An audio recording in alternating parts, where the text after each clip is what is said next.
নমস্কার।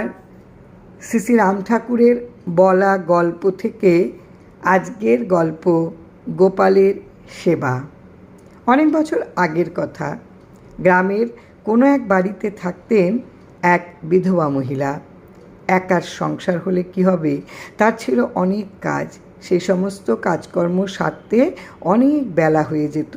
তারপর তিনি স্নান সেরে কাপড় ছেড়ে পুজোর ঘরে আসতেন। পরিপাটি করে পুজোর ঘর সাজিয়ে অনেক মন্ত্র পাঠ করে তবে গোপালকে ভোগ দিতেন। ততক্ষণে বেলা প্রায় শেষ। এমনিভাবেই তিনি গোপালের সেবা করতেন। এই ছিল মহিলার রোজ নামা।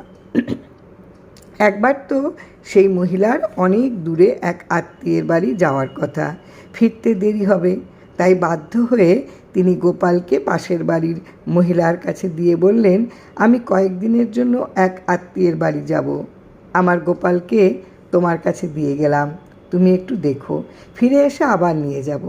এই বলে সেই বিধবা মহিলা গোপালকে তার কাছে দিয়ে আত্মীয়ের বাড়ির পথে রওনা হলেন। পাশের বাড়ির মহিলা নিজে, স্বামী, ছোট ছোট ছেলে মেয়ে, এমনকি গরু ছাগল ইত্যাদি নিয়ে মহিলার বড় সংসার। তাই অত নিয়ম মেনে তিনি পুজো করতে পারতেন না। ছেলেমেয়েরা যখনই খাবারের জন্য কান্নাকাটি করত, তখনই তিনি তাদের খেতে দিতেন। সেই সাথে গোপালকেও বারে বারে খেতে দিতেন। অনেক দিন পর সেই বিধবা মহিলা ফিরে এলেন। নিজের বাড়িতে এসে হাত পা ধুয়ে কাপড় ছেড়ে পাশের বাড়ির মহিলার কাছে গেলেন তার গোপালকে আনতে। গোপাল তো এ বাড়ি থেকে আর ফিরে আসতে চায় না। বলে, এখানে আমি কতবার খাবার খাই তুমি জানো? এ বাড়ির ছেলেমেয়েরা যখনই খায় আমিও খাবার পাই। তোমার সাথে গেলে তুমি তোমার সমস্ত কাজ মিটিয়ে স্নান সেরে মন্ত্রপাঠ করে তবে আমাকে খেতে দেবে। আমার বুঝি খিদে পায় না? এ বাড়িতে আমি বেশ মজায় আছি, আমি আর তোমার বাড়িতে যাব না। বিধবা মহিলা ভুল বুঝতে পারলেন। অনেক কান্নাকাটি করে গোপালকে বললেন, চলো বাবা গোপাল, আমার সাথে চলো, আমার ভুল হয়েছে, আর কোনো দিন তোমাকে এত দেরি করে খেতে দেব না, চলো বাবা বাড়ি ফিরে চলো। মহিলা এই বলে অনেক অনুনয় বিনয় আর কান্নাকাটি করে গোপাল নিয়ে ফিরে আসে। তারপর থেকে সেই বিধবা মহিলা অনেক পাল্টে গেলেন।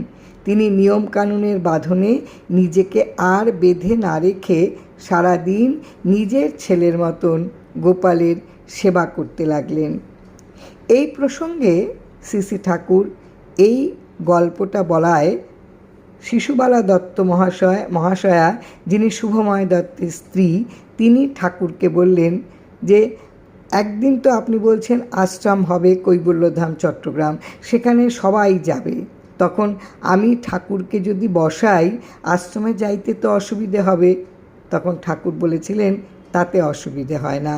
ঠাকুরকে বিছানা করে মশারি টাঙিয়ে শুইয়ে ঘরে তালা দিয়ে বলবেন, চলো ওইখানে নেমন্তন্ন আছে, খাইতে চলো। মা গেলে ছেলেও তো সঙ্গে সঙ্গে যাইব, ইহাই তো স্বাভাবিক। আমি বললাম, সে কি, আমরা তো পাচকের উপর সব ছাইড়ে দেই। কথা কটা বলে ঠাকুর তখন এই গল্পটি বলেছিলেন যে, নিয়মে বাঁধলে হয় না, সব সময় নিয়মে বেঁধে ঠাকুর সেবা করতে গেলে আসল সেবা কিন্তু হয় না। সর্বদা ভগবানের উপর নির্ভর করিয়া থাকিবার চেষ্টা করাই হচ্ছে পরম পবিত্র যোগ। ধর্মই পরম পবিত্র রসবিন্দু। সর্বদা গুরুর ওপর সমস্ত ভার দিয়া সংসার চালন কার্যেতে থাকিবেন, সময় মতন গুরুই উদ্ধার করিবেন।